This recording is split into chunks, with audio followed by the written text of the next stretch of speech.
ఎలాగైనా తనను ఓడించాలన్న ధ్యేయంతో శాసనసభ ఎన్నికల్లో భాజపా పరోక్షంగా కాంగ్రెస్కి సహకరించిందని భారత రాష్ట్ర సమితి అధినేత మాజీ ముఖ్యమంత్రి కేసీఆర్ ఆరోపించారు. ఏ కేసులోనైనా ఇరికించాలని ప్రధాని మోదీ తీవ్రంగా ప్రయత్నించారని, ఎక్కడా అవినీతి లేకపోవడం వల్లే తాను దొరకలేదని పేర్కొన్నారు. సీఎం రేవంత్ రెడ్డి ప్రవర్తన కాంగ్రెస్ పార్టీకి శాపం అవుతుందన్న ఆయన దేవుళ్లపై ఒట్టు పెట్టుకోవడం ఇబ్బందికర పరిణామంగా అభివర్ణించారు. కాంగ్రెస్పై ప్రజల్లో ఇప్పటికే ఏహ్య భావం కనిపిస్తోందని, పొర్లుదండాలు పెట్టినా రేవంత్ రెడ్డిని నమ్మే పరిస్థితి లేదని కేసీఆర్ అన్నారు.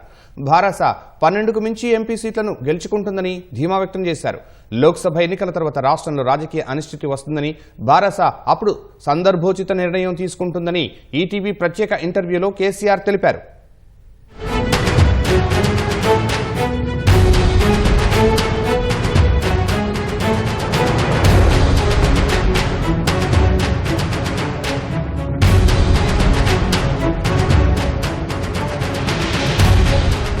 లోక్సభ ఎన్నికల కోసం భారత రాష్ట్ర సమితి అధినేత మాజీ ముఖ్యమంత్రి కల్వకుంట్ల చంద్రశేఖరరావు గారు బస్సు యాత్ర కొనసాగిస్తున్న ప్రస్తుతం కేసీఆర్ గారు నమస్కారం. ఎలా ఉంది సార్? ఆరోగ్యం బాగుందా? మొత్తం పూర్తిగా కుట్టుకున్నట్లు. మీరు ప్రచార పంతా మొదటిసారి మార్చారు. మామూలుగా అయితే కేసీఆర్ అనే భారీ బహిరంగ సభలు ఉంటాయి. ఇప్పుడు మొదటిసారిగా బస్సు యాత్ర కొనసాగిస్తున్నారు. ఎట్లుంది సార్? ప్రజల నుంచి స్పందన ఎట్లా వస్తుంది? ఈ లోక్సభ ఎన్నికలకు సంబంధించి మీ అంచనాలు ఎలా ఉన్నాయి? ఏమనిపిస్తుంది? లోక్సభ ఎన్నికలకు సంబంధించి రాష్ట్ర వ్యాప్తంగా కూడా ఈ జిల్లా ఆ జిల్లా అని కాకుండా ప్రజలలో శాసనసభ ఎన్నికలకి ఈ ఎన్నికలకి చాలా భారీ తేడా ఉన్నది. ఎందుకంటే వాళ్ళు అరచేతిలో వైకుంఠం చూపించి అడ్డగోలు వాగ్దానాలు చేసి ఆ వాగ్దానం అమలు చేయడంలో విఫలమైనారు. విఫలమవడం అంటే ప్రజలను ఆశోపహతులను చేసినారు. అందువల్ల ప్రజల్లో ఒక తిరుగుబాటు ధోరణి, ప్రభుత్వం పట్ల ఒక రకమైనటువంటి ఏహ్య భావం ప్రజల్లో కనపడతా ఉంది. మమ్మల్ని ఏదో దగా చేసిండ్రు, మమ్మల్ని మోసం చేసిండ్రు అనే భావన స్పష్టంగా కనపడుతుంది. సహజంగా పాలిటిక్స్లో కొత్త ప్రభుత్వం వస్తే ఒక 6 నెలల పాటు హనీమూన్ పీరియడ్ ఉంటుందండి నార్మల్గానే. అవును, కొత్త ప్రభుత్వం వచ్చినప్పుడు ఏ పార్టీ అయినా కావచ్చు, ఏదైనా కావచ్చు. ఎన్నికల తర్వాత ఉండి సహజ పరిణామం. కానీ తెలంగాణలో ఈరోజు దానికి భిన్నంగా ప్రజలలో అద్భుతమైన తిరుగుబాటు దొరికింది. రెండవది ఏంటంటే ఆ ముఖ్యమంత్రి కూడా ఏ ఊరికి వెళ్తే ఆ ఊరు దేవుని మీద ఓటు పెట్టుకోవడం, అది కూడా ఒక రకమైనటువంటి ఇబ్బంది కలిగిస్తూ ఉంది వాళ్ళ పార్టీ. అట్లా ఎవరు పెట్టుకుంటారండి? అది అట్లా పెట్టుకోవాల్సిన అవసరం ఏంది? ముఖ్యమంత్రికి సన్నాహాలు చేయాలా, ఏర్పాట్లు చేయాలా, కార్యక్రమాలు నిజంగానే జరుగుతాయనే విశ్వాసం కల్పించాలి. కానీ అట్లా కాకుండా ఆయన భిన్నమైన దూరంలో పోయినాడు. అదే ఇప్పుడు ఆయన అతి ప్రవర్తన, జుగుప్సాకరమైన భాష, అదే ఇవాళ వాళ్ళ పార్టీకి శాపంగా కూర్చుంటా ఉంది. డెఫినెట్గా నో డౌట్ మంచి స్థానాలు మేము గెలుస్తామండి. డెఫినెట్గా నా అంచనా అయితే నాకున్న ఈరోజు మార్నింగ్ కూడా అన్ని చోట్ల మాట్లాడినాను. ఆ లెక్కల ప్రకారం అయితే మినిమం 12 దాటాలండి. 12 స్థానాలు. ఆశ్చర్యం అనిపిస్తుంది చాలామందికి. ఇంత త్వరలో ఇంత మార్పు ఎట్లా ఉంటుందని అనుకుంటారు సహజంగా. కానీ మీరు చూడబోతారు డెఫినెట్గా 12 పైచిలుకు స్థానాలు టీఆర్ఎస్ గెలవబోతుంది. దాంతో చాలా పెద్ద రాజకీయ పరిణామాలు రాబోతుంది. రాష్ట్రంలో కాంగ్రెస్ అధికారంలో ఉంది, కేంద్రంలో ప్రస్తుతం బీజేపీ నేతృత్వంలో ఎన్డీఏ ప్రభుత్వం ఉంది. ప్రధానంగా ఈ లోక్సభ ఎన్నికలకు సంబంధించి బీఆర్ఎస్కు సంబంధించి ఏం చెప్తున్నారు? ప్రజలకు ప్రధానంగా ఏం చెప్పదలుచుకుని మీరు? 2 విషయాలు స్పష్టమండి. దాంట్లో ఏముంది? బీఆర్ఎస్ తెలంగాణకు ఏ రకమైన ఇబ్బంది కలిగినా విరోచితంగా పోరాడే పార్టీ ఒక బీఆర్ఎస్ మాత్రమే. ఇప్పుడు మీరు చూస్తూ ఉన్నారు, కేఆర్ఎంని తీసుకెళ్ళి కృష్ణాకి అప్పగించాడు ముఖ్యమంత్రి చాలా బేలగా. మేము ఉన్నన్ని రోజులు అసలు అడుగు కూడా పెట్టనియాలి. మమ్మల్ని కూడా చాలా ఒత్తిడి పెట్టినారు.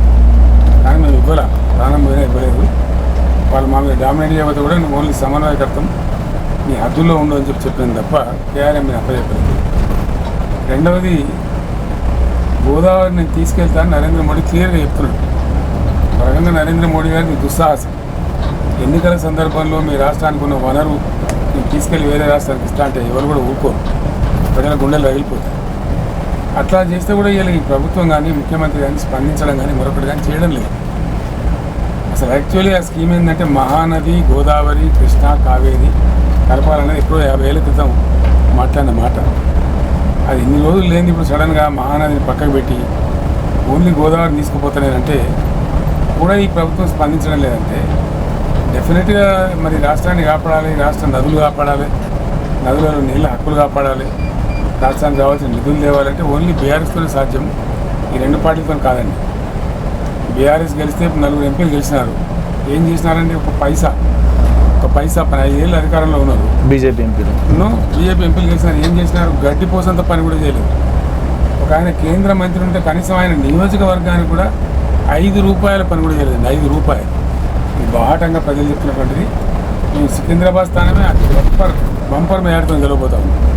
చాలామంది ఆశ్చర్యపడతారు. ఇప్పటికే మేము దాదాపు 13-14% అహేడ్ ఉన్నాం. సికింద్రాబాద్ లోక్సభ స్థానంలో 13-14% అహేడ్ ఉన్నాం.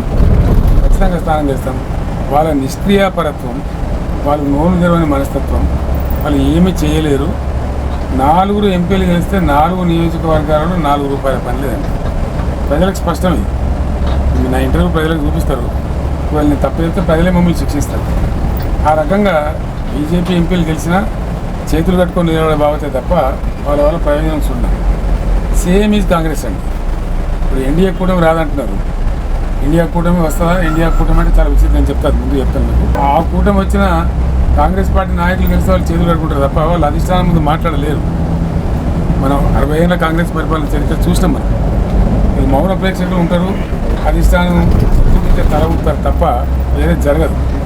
కాబట్టి బీఆర్ఎస్ ఎంపీలు గెలిస్తేనే ఖచ్చితంగా వాయిస్ అటు జాతీయ స్థాయిలో కానీ రాష్ట్ర స్థాయిలో కానీ రాష్ట్ర ప్రభుత్వం మీద పోరాటం చేసి వాళ్ళ మెడలు వంచి వాళ్ళు ఇచ్చిన వాగ్దానాలు నెరవేర్చే విధంగా పోరాటాలు చేయించడం కానీ అది ఒక్క బీఆర్ఎస్కి మాత్రమే సాధ్యం. చూడండి, కాంగ్రెస్ వాగ్దానాలు భంగం చేసింది, బీజేపీ మౌనం పాటిస్తుందండి. ఆశ్చర్యం అనిపిస్తుంది. ఒకసారి వాళ్ళు కుమ్మక్కైనా అనిపిస్తుంది, అనుమానం కలుగుతుంది మంచి వాళ్ళకు కూడా. కాబట్టి డెఫినెట్గా బీఆర్ఎస్ఏ తెలంగాణ ప్రజలకు శ్రీరామ రక్ష.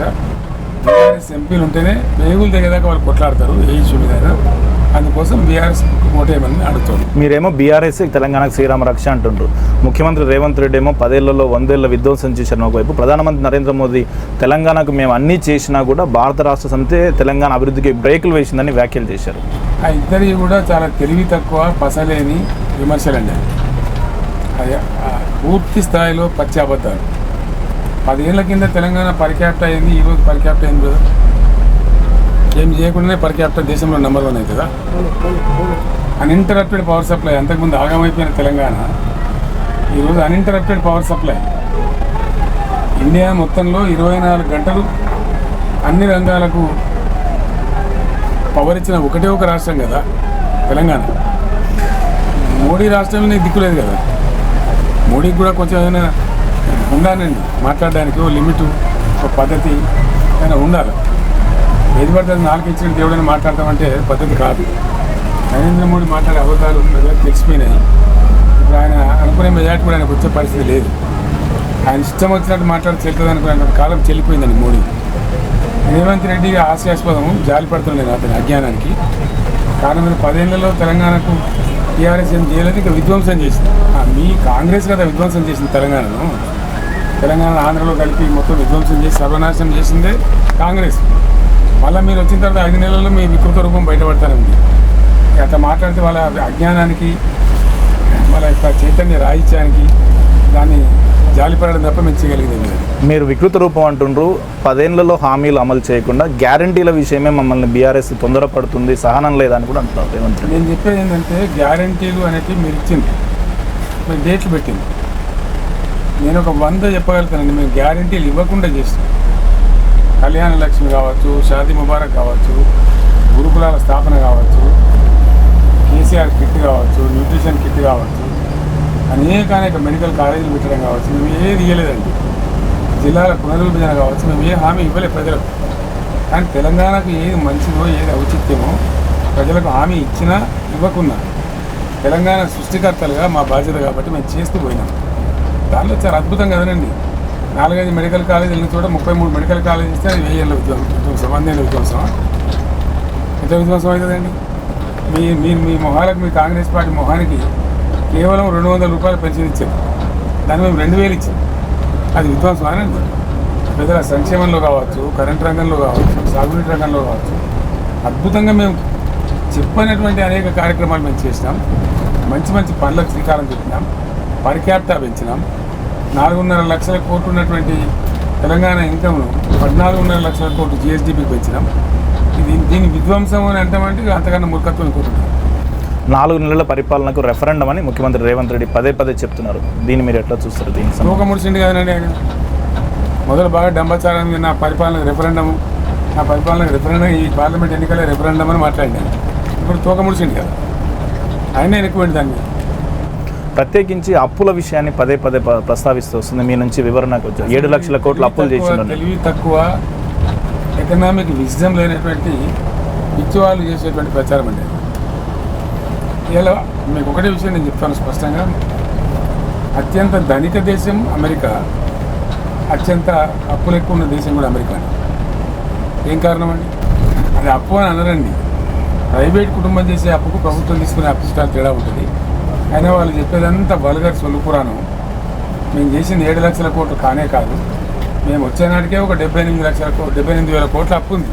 ఇది కాంగ్రెస్ చేసింది. ఉమ్మడి రాష్ట్రంలో కాంగ్రెస్ చేసిన పుణ్యమేది మాకు ట్రాన్స్ఫర్ చేసింది. దాని తదనంతరం మా హయాంలో తీసుకున్న 3-4 కోట్లను వీళ్ళు 7 కోట్లని 80 కోట్లని అబద్ధాలు చెప్తా ఉన్నారు.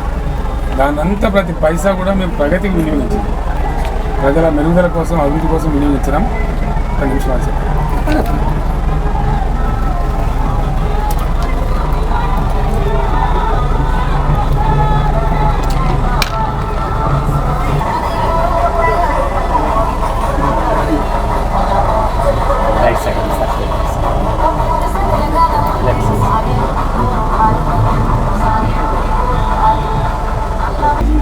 కేసీఆర్ గారు మీ 10 ఏళ్ల పాలనకు సంబంధించి పదే అవినీతి ఆరోపణలు చేస్తున్నారు. విద్యుత్ కావచ్చు, కాళేశ్వరం కావచ్చు, కమిషన్లు కూడా ఏర్పాటు చేశారు. జ్యుడిషియల్ కమిషన్లు అని పేరు ఏర్పాటు చేశారు. దానికి సంబంధించి ఎన్నికలపై ఆ ప్రభావం ఏమంటుందో దానికి సంబంధించి మీరు ఏం చేస్తారు? జీరో అండి. ఎందుకంటే 10 ఏళ్లలో ఉన్నప్పుడు నిజంగానే మేము అవినీతి పాల్పడుంటే అప్పుడే చాలా గందరగోళం జరుగుతుంది. ఏదో వీళ్ళు కాకబుల్లి చెప్పి మేము కమిషన్ వేయడమే ఉందని దాంట్లో గొప్ప విషయం. ఏ గవర్నమెంట్ అయినా కమిషన్ ఏదైనా చేయొచ్చు, 100 కమిషన్లు కూడా వేయచ్చు. దాంతో అయ్యేది లేదు, సర్చ్ చేయలేదు, దానికి తేలేదు కూడా ఏం లేదు. ఎందుకంటే అనవసరంగా ఒకటి అభాండం పెట్టి మాట్లాడతాం అనుకుంటే అది కరెక్ట్ కాదు. అసలు అవినీతి చాలా తక్కువ ఉన్న రాష్ట్రంగా తెలంగాణ అని కేంద్ర ప్రభుత్వం ఎన్నో నివేదికల్లో చెప్పిందండి. ఇది అదర్ సర్వీస్ కూడా చెప్పినాయి. అసలు మా అంత మంచిగా నిజాయితీగా పనిచేస్తేనే ఈ అభివృద్ధి సాధ్యమైంది కదా. కేవలం అభివృద్ధి మీద, ప్రజల సంక్షేమం మీద, రాష్ట్ర ప్రగతి మీద దృష్టికి కేంద్రీకరించాం. కరెంటు మేము అవినీతి చేసామంటే అంతకన్నా హీనమైంది ఇంకోటి ఉండదు. మేము అప్పచెప్పిందంతా BHEL కండి, ప్రభుత్వ రంగ సంస్థ, దానికంటే అవినీతికి ఆస్కారమే ఉండదు. ఇంకోటి ఏంటంటే ప్రభుత్వం అవినీతి చేయడానికి కూడా ఆస్కారాలు ఉన్నాయండి. అది కరెంటు అనేది ఏమైందంటే కంపెనీలు ఏర్పడాయండి కొత్త చట్టం వచ్చిన తర్వాత. దాని మీద మళ్ళీ దాని తారీఫ్ కానీ, మంచి కానీ, చెడ్డలు కానీ, రెగ్యులేటరీ కమిషన్స్ ఉన్నాయి. ఆ కమిషన్స్ని అంతిమ నిర్ణయం అక్కడ మాకు పవర్ కూడా లేదు. ఇంకా దాని తర్వాత కూడా మేము అవినీతిని మా ఇష్టం వచ్చినట్టు మొరుగుతాం అంటే ప్రజలు వాళ్ళు అభాస్పాడతారు తప్ప మాకు ఏమి దాంట్లో తేడా రాదు. ప్రజలైతే ఈరోజు ఒక అమ్మ మాట్లాడిందండి, ఇదే మాట విలేకరి అడిగితే ఆమె చెప్పింది, ఎలక్షన్లలో అప్పుడు ఇప్పుడు పట్టణాలను మస్తుగా పుట్టిస్తారా, ఎవరిని నమ్ముతాడు, మాకు ఆయనతోనే లక్ష్యం ఉండే, ఆయన ఓటుతోనే మా లక్ష్యం పోయింది అని చెప్పింది. అది ప్రజల పర్సెప్షను. ఏ మనిషిని ఏం తేడా రాదు. ఫోన్ ట్యాపింగ్ కావచ్చు, ఢిల్లీ మద్యం కేసు కావచ్చు, DRX సంబంధం అండి. అసలు phone tapping what way CM is concern. Phone tapping మాకు ఏ సంబంధం అయినా నాకు అర్థం కాదు. అది తెలివి తక్కువ ఉంటుంది, పూర్తి తెలివి తక్కువ. ఇంత తెలివిహీన ప్రభుత్వాలు ఉంటాయని నేను అనుకోను. ప్రభుత్వానికి గూఢచారు ఉండటం, వాళ్ళు కొన్ని రిపోర్ట్లు చేయడం అత్యంత సహజ పరిణామం. వాళ్ళు మా చేతికి, సీఎం చేతికి, మంత్రుల చేతికి వస్తున్న రిపోర్ట్ వస్తుంది. కానీ నువ్వు ట్యాపింగ్ చేసినావా, టూపింగ్ చేసినావా మాకేం తెలుస్తుంది అండి. అది మాకు అది out of the purview of KCR, out of the purview of the chief CM. అది చాలా తెలివి తక్కువ వ్యవహారం అండి. అది ఆరోపణనే కాదు. ఢిల్లీ మద్యం కేసుకు సంబంధించి కవిత గారిని జైల్లో పెట్టారు ప్రస్తుతం. అసలు మద్యం కేసే లేదండి అక్కడ. ఇది నరేంద్ర మోడీ సృష్టించిన భయంకరమైన కుట్ర. ఆయన కంటిలో నలుసులాగా ఆయన లొంగకుండా ఉన్న వ్యక్తులలో ఒక 3-4 వ్యక్తులు ఉన్నటువంటి భారతదేశం. నేను ఒక వ్యక్తిని, అరవింద్ కేజ్రీవాల్ ఒకడు, ఇంకొక ఆయన హేమంత్ సోరెన్. వాళ్ళందరినీ తీసుకెళ్ళి జైల్లో పెడతాం. నా మీద కూడా నేను చాలా ప్రయత్నాలు చేసింది నరేంద్ర మోడీ, తక్కువ ప్రయత్నాలు నేను చేయలేదు. నన్ను కూడా దానికి నిరికిద్దామనే ప్రయత్నం చేయబోయింది. కానీ మా మీద ఎక్కడ అవినీతి లేదు కాబట్టి మేము ఎక్కడ దొరకలేదానికి. అనవసరంగా ఢిల్లీ రాష్ట్రం యొక్క మద్యం పాలసీని ఓ కుంభకోణం సృష్టించి దాంట్లో అనవసరంగా కవిత నిర్మించే ప్రయత్నం చేశారు తప్ప అది ఏమీ లేదు. వాటి ఫార్సు. అది నరేంద్ర మోడీ యొక్క వికృత రూపానికి ప్రతిరూపం అండి ఢిల్లీ మద్యం కేసు. మీరు ఇందాక లోక్సభ ఎన్నికలకు చూసుకుంటే మీరు చాలా మంచి స్థానాలు వస్తే 12 సీట్లు వచ్చినా కూడా ఆశ్చర్యపోలే ఉంటారు. 12 దాటినా ఆశ్చర్యపోలే ఉంటారు. లోక్సభ ఎన్నికల అనంతరం ఈ పరిస్థితులు కావచ్చు ఇవన్నీ రాష్ట్ర రాజకీయాలపై ఎటువంటి మార్పులు చూపించవచ్చు అంటారు? మీ భారత రాష్ట్ర సమితి పాత్ర ఎలా ఉండబోతుంది? నేను చెప్పేది ఒకటేనండి, స్పష్టం. ఈ ముఖ్యమంత్రి ప్రవర్తన, ఆయన ఫ్రస్ట్రేషను, ఆయన ఒక ముఖ్యమంత్రి లాగానే మాట్లాడలేడు. ఆ ప్రవర్తన అట్లా లేదు. ఆ ఉందాతనము ఔన్నత్యం ఉండాలి కదా, అది లేదు. అసలు పొరపడుతుంది. నాకు ప్రజలు కూడా చెప్తున్నారు. తర్వాత ఒక భయంకరమైనటువంటి తమ ఒకవేళ బీజేపీ గవర్నమెంట్కి వచ్చే ఆస్కారమే లేదు. నాకు అక్కడ కనపడతా ఉంది, వార్తలు అట్లా వస్తూ ఉన్నాయి. ప్రాంతీయ పార్టీలతో ఏర్పడే కూటమే పెద్ద రాబోతా ఉంది. అందులో కాంగ్రెస్ కానీ ఇంకోటి కానీ చిన్న పాత్ర ఉంటుందని చెప్తున్నారు. వీళ్ళ ప్రాబ్లమే పెరుగుతుందని చెప్తున్నారు. అటువంటి సందర్భాలు వస్తున్నాయి. ఒకవేళ మూడే వచ్చింది అనుకుందాం, ఫర్ ఎగ్జాంపుల్. వీళ్ళని ఉండనిస్తారంటే అప్పుడు మేము 104 మంది స్వయంగా 7 మజ్లిస్ ఎమ్మెల్యేలు మాకు మద్దతున్న టైంలో 119లో మేము 111 ఎమ్మెల్యేల టైంలోనే మా ప్రభుత్వాన్ని కూల్చాలని మోడీ ప్రయత్నం చేశాం. ఇక్కడ విషయం ఏంది, గ్యాప్ ఎందుకు, మాకెందుకు మోడీతో ఎంత వైరుధ్యం అంటే మేము వాళ్ళని పట్టి బంధించినాం. ఇక్కడ వాళ్ళ జనరల్ సెక్రటరీ, వాళ్ళ పార్టీ జాతీయ కార్యదర్శి బిఎల్ సంతోష్ అనే వ్యక్తిని పట్టుకరమ్మని చెప్పి పోలీసులను ఢిల్లీ బీజేపీ కేంద్ర కార్యాలయం మీకు పంపించినాం. మాకంత ధైర్యం, అంత సాహసం ఉండేది. మేము అవినీతి చేసి ఉంటే, మోడీకి భయపడి ఉంటే మేము అట్లా పంపగలుగుతామా? ఒకటి that it self is an indication. So మేము పంపించినాం. అది మనసులో పెట్టుకొని వాళ్ళందరూ ఆర్ఎస్ఎస్, బీజేపీ మా మీద కక్ష కట్టి మొన్న ఎన్నికల్లో కూడా వాళ్ళు పరోక్షంగా కాంగ్రెస్ సపోర్ట్ చేసినారు. బీజేపీ వాళ్ళు మాకు తెలుసా విషయం. ఈయన నిరోధించలేము కేసీఆర్, మన ఇద్దరం ఒకటే తప్ప ఓడించలేమనేటువంటి నిర్ణయానికి వచ్చి చాలా చోట్ల కుమ్మక్కైనారు. అంతకుముందు ఉప ఎన్నికల్లో కూడా కుమ్మక్కైనారు. ఈ మధ్య జరుగుతున్న మున్సిపల్ ఎన్నికలలో ఒక 10 మున్సిపల్ ఎన్నికలలో అవిశ్వాసాలలో కూడా chairman Congress, vice chairman BJP, Bhuvanagiri లాంటి ప్లేసులు, చాలా ప్లేసులలో. సో ఇవన్నీ కూడా కళ్ళకు కనపడతా ఉన్నాయి. కాబట్టి వాళ్ళ ప్రయత్నం చేసినారు. అందువల్ల మేము ఓటమి పాలైనాం. ఈ కేసులు కూడా కేవలం మమ్మల్ని అణిచిపెట్టాలి, మమ్మల్ని అణిచిపెట్టడం ద్వారా తెలంగాణ కొంతనే లాభపడతాం అనుకొని ప్రయత్నం చేస్తున్నారు తప్ప అవన్నీ ఫార్సు, ఏం జరగదు. నరేంద్ర మోడీ యొక్క వైఖరి, ఆ బీజేపీ పార్టీ యొక్క వైఖరి, వాళ్ళ లోపల విపరీతంగా పెరిగిపోయినటువంటి రాజ్యాకాంక్ష తప్పకుండా ఈ ప్రభుత్వాన్ని ఉండనీయరు. వాళ్ళు ఎందుమే చేస్తారు. అందులో నుంచి కాంగ్రెస్ వాళ్ళు ఇప్పటికే మాకు చాలామంది, మాకంటే నాకు డైరెక్ట్ చెప్పలేదు, మా వాళ్ళతో మాట్లాడుతున్నారు. అట్లాంటి పరిస్థితి వస్తే అన్న మేము కూడా రెడీ ఉన్నాము, అంత మనం కలిసి ప్రభుత్వాన్ని ఏర్పడేద్దామన్న మాటలు కూడా మాట్లాడుతున్నారు. బాగుంటుంది ఓపెన్గా. అంటే ఇంత షార్ట్ పీరియడ్లో ఇంత వోలటిలిటీ, ఈ రకమైనటువంటి ఒక అసందిగ్ధ పరిస్థితి రావడం, వ్యక్తులకు అటువంటి ఆలోచనలు రావడం, ఇవన్నీ కూడా జరుగుతూ ఉన్నాయి. నాకు తెలిసి ముఖ్యమంత్రి సొంత పార్లమెంట్ మహబూబ్నగర్ కూడా ఓడిపోతుంది. కాంగ్రెస్ చాలా స్థానాల్లో 3వ ప్లేస్లో ఉంది. నాకున్న ఇన్ఫర్మేషన్ ప్రకారం అయితే మహబూబ్నగర్ సీట్ కూడా కాంగ్రెస్ 3వ స్థానంలో ఉంది. చాలా పూర్తి 3rd ప్లేస్లో ఉంది. అది లేస్తలేదు కూడా, ఎన్ని ప్రయత్నాలు చేసినా లేస్తలేదు, లేవదు కూడా. అయిపోయింది. ప్రజల 3 ఒకసారి పోతే మళ్ళీ తిరిగి రావడం కష్టం అండి. ఆ పరిస్థితిలో ఉంది. తర్వాత మాత్రం పార్లమెంట్ ఎన్నికల తర్వాత మీరు చెప్పినట్టుగా డెఫినెట్గా ఈ రాష్ట్రంలో రాజకీయ అనిశ్చితి రాబోతుంది. అప్పుడు సందర్భోచితమైన నిర్ణయం తీసుకుంటాం. కానీ మీరేమి ఇట్లా అంటున్నారు, బీజేపీ బీఆర్ఎస్ కుట్ర పని మా ప్రభుత్వాన్ని పడగొట్టేందుకు ప్రయత్నం చేస్తున్నారు, రేవంత్ రెడ్డి పదే ఆరోపణలు చేస్తున్నారు. బీజేపీతో మాకు సంబంధం ఉంటుందని కూడా అంటే ఇలా దేంతో నవ్వానండి నాకు అర్థం కాదు.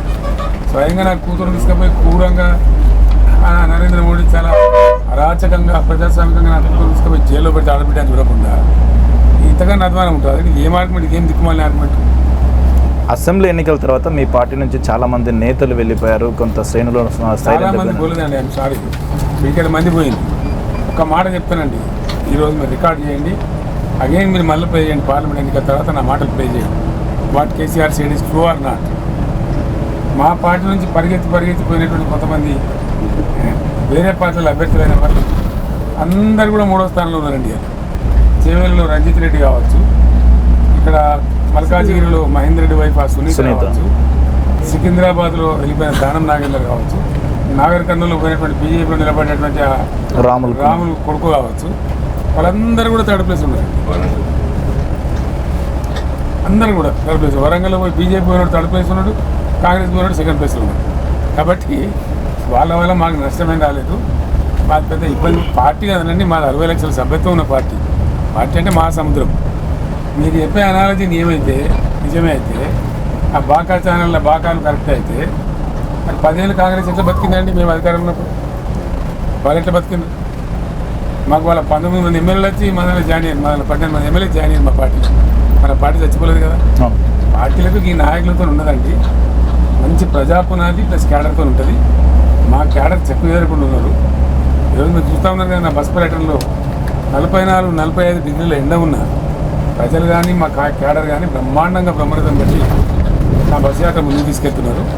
కాబట్టి మాకేదో చాలామంది వెళ్ళిపోయినది పిచ్చి ముచ్చట. పోయింది పిడికడి మంది, మాకు ఏం తేడా రాదు దాంతో. కొంతమంది అయితే మాకు పనిమాలలో పోయింది. సన్ఫ్లవర్స్ అంటారు కదండి, ఇక్కడ అది మా పార్టీ అధికారం లేక వచ్చి మనలో దూరింది. మళ్ళీ ఇప్పుడు కలిసిపోయి అక్కడ పోయి వాళ్ళు నష్టపోతారు కాంగ్రెస్ వాళ్ళు. కాంగ్రెస్ని గెలిపించినారని వీళ్ళు పోయేటోళ్ళు. కాంగ్రెస్ని గెలిపించారు వీళ్ళు, గెలిచిన కాంగ్రెస్లో పోతున్నారు వీళ్ళు. అంటే పూర్తి స్వార్థపరులు, ఎందుకు వనికినారని అర్థమవుతారు. రెండవది, ఎక్కడైతే కాంగ్రెస్ పార్టీలో చేద్దామని కొంతమంది పోతున్నారో మళ్ళీ కాంగ్రెస్ పార్టీ వాళ్ళని చేర్చుకుంటున్నారు. వాళ్ళకి మేము చేర్చుకోలేదని వెనుక తీసుకుంటాం, ప్రకటనలు వెనుక తీసుకుంటాం. సందర్భాలు రిసెంట్మెంట్ వస్తూ ఉంది.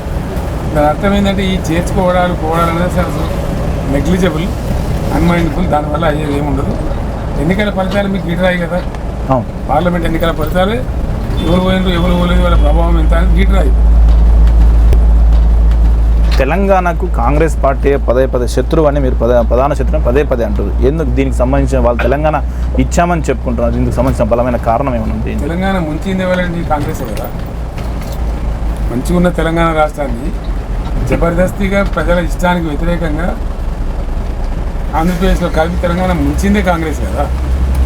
ముంచిన తదనంతరం భయంకరంగా 69లో ఉద్యోగం వస్తే 400-500 మందిని పిట్టల కాల్చి చంపింది కాంగ్రెస్ కదా. మళ్ళీ మేము ఉద్యమం చేసినప్పుడు కూడా మమ్మల్ని 15 ఏళ్ళు ఏడిపించి నేను చివరికి చావు దశకు పోతే తప్ప ప్రకటన చేయకుండా ఉన్నది కాంగ్రెసే కదా. ఈ తెలంగాణ కాంగ్రెస్ కన్నా మించిన శత్రువు ఇవ్వాలండి. అప్పుడు 60 ఏళ్ళు అట్ల కోసం పెట్టుకున్నారు, 58 ఏళ్ళు. ఇప్పుడు వచ్చి 5 నెలల్లోనే మళ్ళీ రాజరాంపాన పెడుతున్నారు. అన్ని నిర్లక్ష్యం అయిపోయిందండి. చాలా బాధ కలుగుతూ ఉంది. అన్ని రంగాలలో తెలంగాణ దెబ్బతింటా ఉంది. దాని పొటమరింపులు పువ్వు పుట్టగానే పరిమళిస్తుంది అన్నట్టు ఈ కాంగ్రెస్ పార్టీ గుణము గణం మళ్ళీ మొదలైంది. ప్రజలకు అర్థమైంది, మళ్ళీ పాత 60 ఏళ్ళు జ్ఞాపకం వస్తూ ఉంది.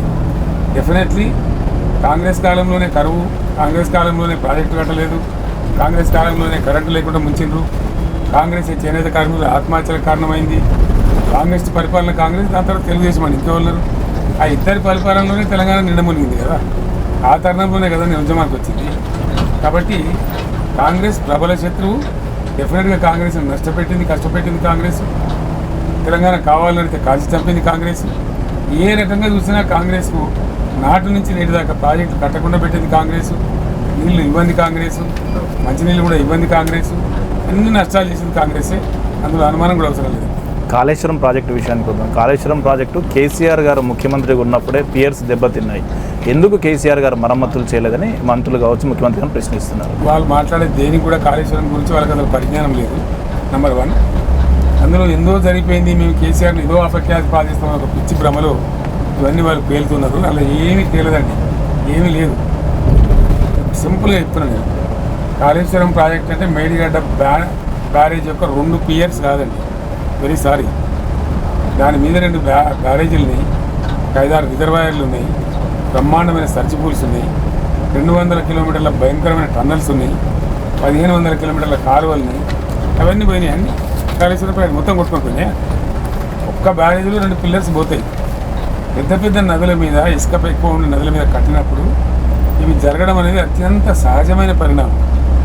ఈ మధ్యనే గంగా నది మీద ఉత్తరప్రదేశ్లో బ్రిడ్జి కడతా ఉంటే కూలిపోయింది, బీహార్లో కడతా ఉంటే మొత్తం పడిపోయింది బ్రిడ్జి. అవి సాధారణంగా జరుగుతాయండి. ఎన్నో ప్రాజెక్టులు కట్టినప్పుడు పోయినాయి. ఈవెన్ నాగార్జున సార్ కుంగిపోయింది కదండి రైట్ సైడ్, మళ్ళీ కట్టుకున్నాం కదా. సో భారీ ప్రాజెక్టులు, భారీ ఇరిగేషన్ ప్రాజెక్టులు, భారీ వరద ఉండే నదుల మీద కట్టినప్పుడు చిన్నవి రావడం అనేది బాలారిష్టాలు ఉండడం అనేది అత్యంత సహజ పరిణామం.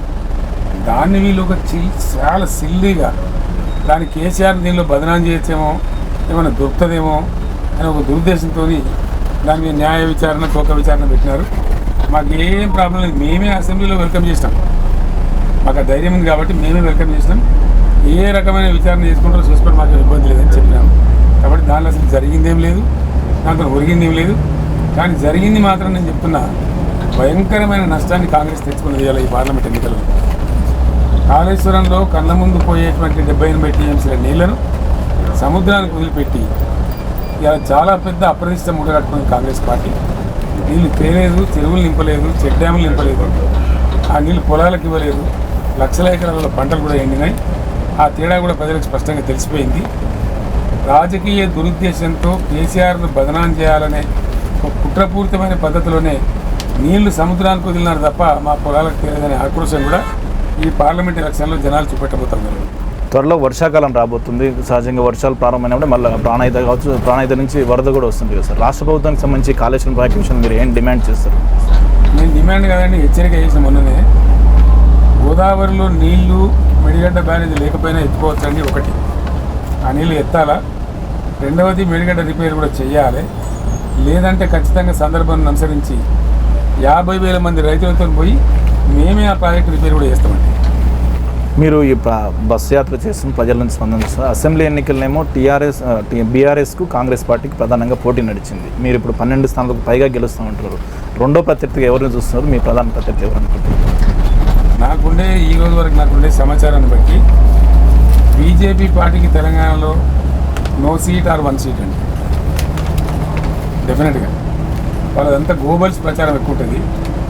అమిత్ షా అనేవాడు వచ్చి 12 सीट जीतेंगे, 12 नहीं 2 सीट भी नहीं है, ఇది పక్కా మాట. 1 సీట్ ఫ్లూక్లో, అది ఏ సీట్ అని కూడా నేను చెప్పలేను. అయితే 1 సీట్ ఫ్లూక్లో వస్తే లేదా నో సీట్ ఇన్ తెలంగాణ. మీరు ఇట్లా అంటున్న దేశవ్యాప్తంగా 400కు పై సీట్లకు పైగా అంటున్నారు. నేను చెప్పేది ఇక కాంగ్రెస్ ఏమో ఈ విధంగా దెబ్బతినిపోయింది.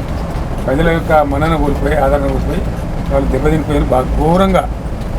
రోజుకు ప్రజలు మేము మోసపోయినాము, దగా పడ్డాము, 6 గ్యారంటీలని వీళ్ళు ఏమీ అమలు చేయలేదు, మీరు చేసే ప్రసక్తి కూడా లేదు, వీళ్ళు చెయ్యరు, ఈ ఒట్లు పెట్టుకునే వాళ్ళు ఎప్పుడు చెయ్యరు, ఊరికి పోయి దేవుని ఒట్లు పెట్టుకోవడం అంత తప్పు. చెయ్యగలిగి ఉండి మేము పెట్టిన 7,500 కోట్లు కాంట్రాక్టర్లకు బిల్లులు చెల్లించి వేయగలిగిన రైతు బందే వేయలేదు. ఇప్పుడు 9 రూపాయలు ఇస్తాను ముఖ్యమంత్రి. పంటలు కోసే టైంకి వేస్తారంటే కూడా నాకు అర్థం కాదు. రైతు బంధు అనేది పెట్టుబడి సాయం. ఇప్పుడు కోసే టైంకు కళ్ళాలు నూర్పిడి జరిగే టైంలో రైతు బంధు వేస్తామంటే అసలు బిగ్ జోక్. ఆ విధంగా వాళ్ళకి దాని మీద కన్సర్న్ లేదండి, దానికి సంబంధించి అవగాహన లేదు, విజ్ఞానం లేదు. అధికారులు అంటే వాళ్ళు చెప్పులు బ్రహ్మాండంగా జరుగుతుండేది, కానీ ఆ పని చేయలేకపోయారు, విఫలమైనరు.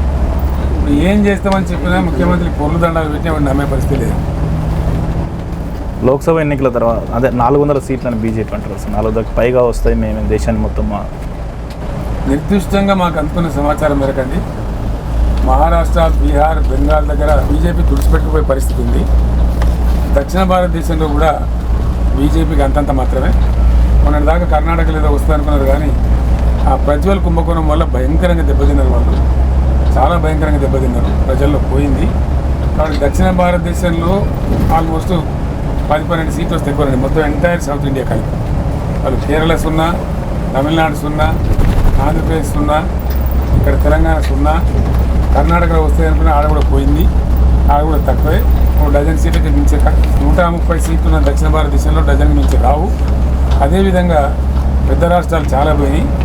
డెఫినెట్గా ప్రాంతీయ పార్టీలు డ్రైవ్ చేసేటువంటి కూటమే అక్కడ అధికారంలోకి రాబోతూ ఉంది. తప్పకుండా నా మాట నిజమవుతుంది, చూడండి. అదంతా బక్వాస్ అయిపోయిందండి, ఆ కథ అయిపోయింది. ఆ కథ నిజమే అయితే హిందూ ఓటు పోలరైజేషన్ కోసం రోజు పొద్దున్న లేస్తే ముస్లింలు హిందువులు, ముస్లింలు హిందువులు అని మొత్తుకుంటూ ఉన్నారు ప్రధానమంత్రి. ఏం కారణం? నేను అనుకున్న బలహీనత ఏంది? ఒక ప్రధానమంత్రి స్థాయిలో మాట్లాడకూడని చాలా నీచమైన మాటలు కూడా ఆయన మాట్లాడుతూ ఉన్నాడు.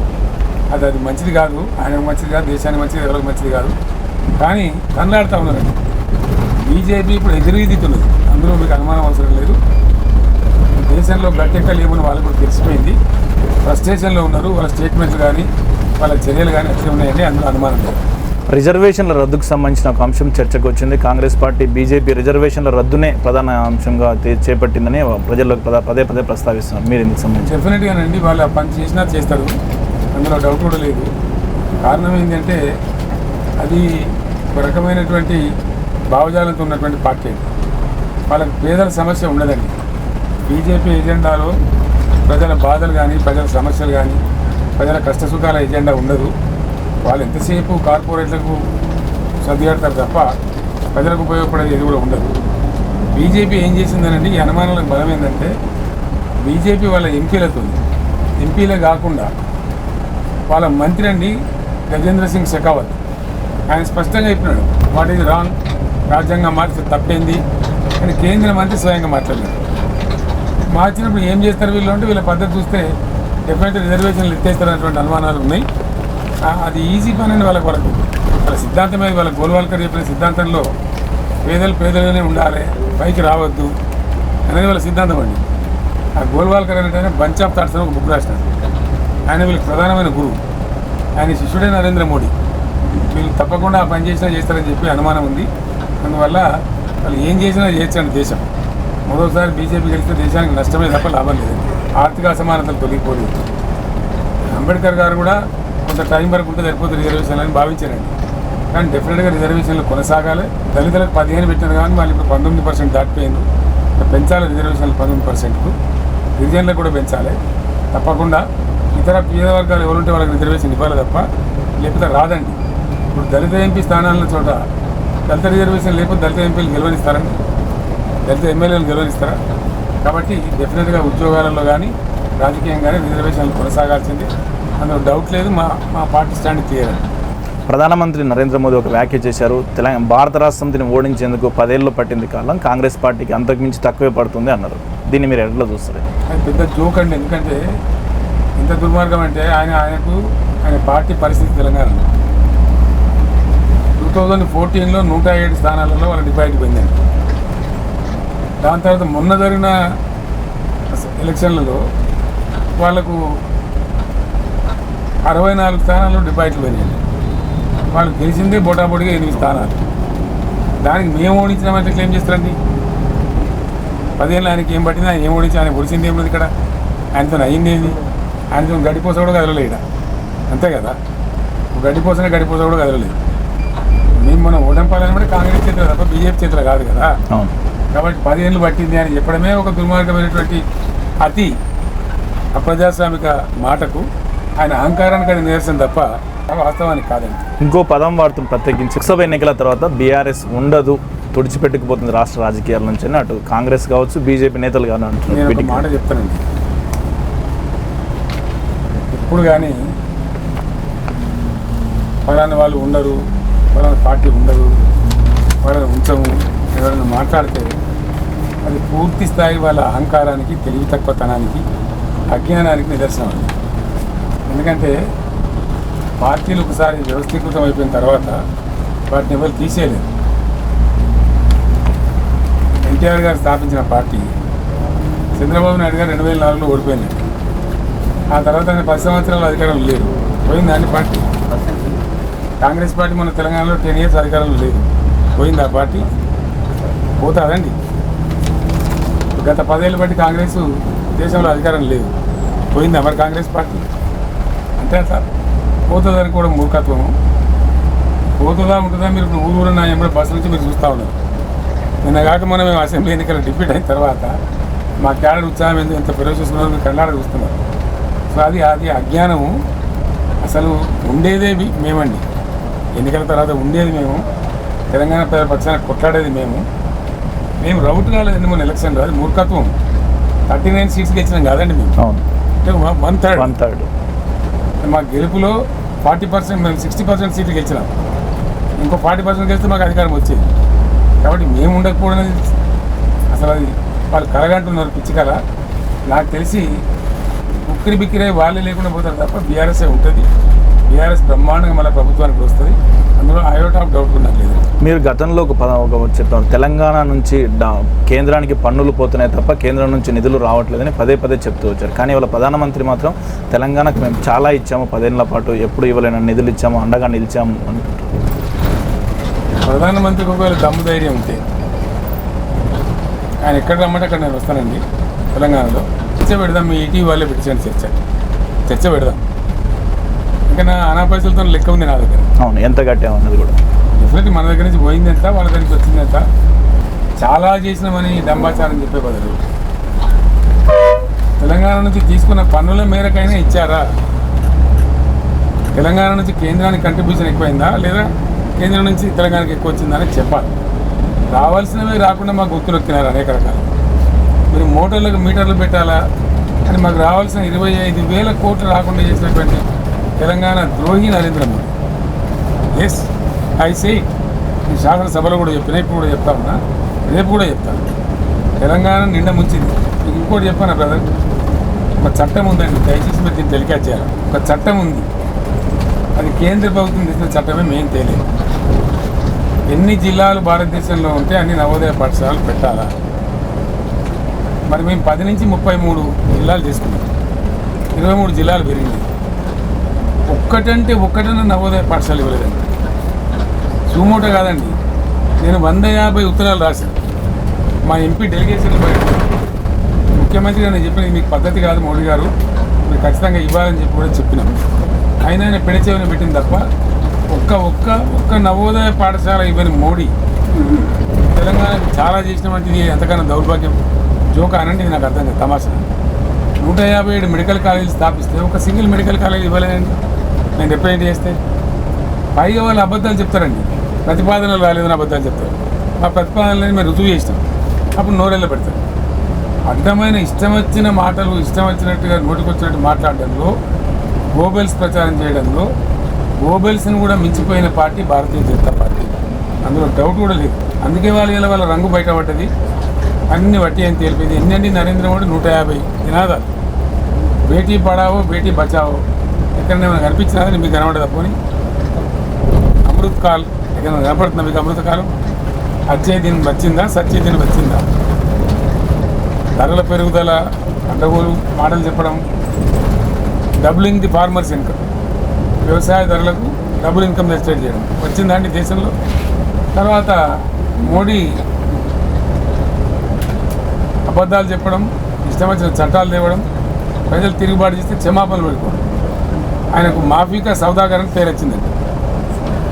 క్షమాపణ పెట్టుకుంటారు రైతు చట్టాలు తెచ్చి, నల్ల చట్టాలు తెచ్చి, వాళ్ళని కూడా నక్సలైట్లని, అర్బన్ నక్సలైట్లని నానా రకాలుగా తిట్టి చివరికి మళ్ళీ క్షమాపణ పెడుతున్నారు దేశం సాక్షి.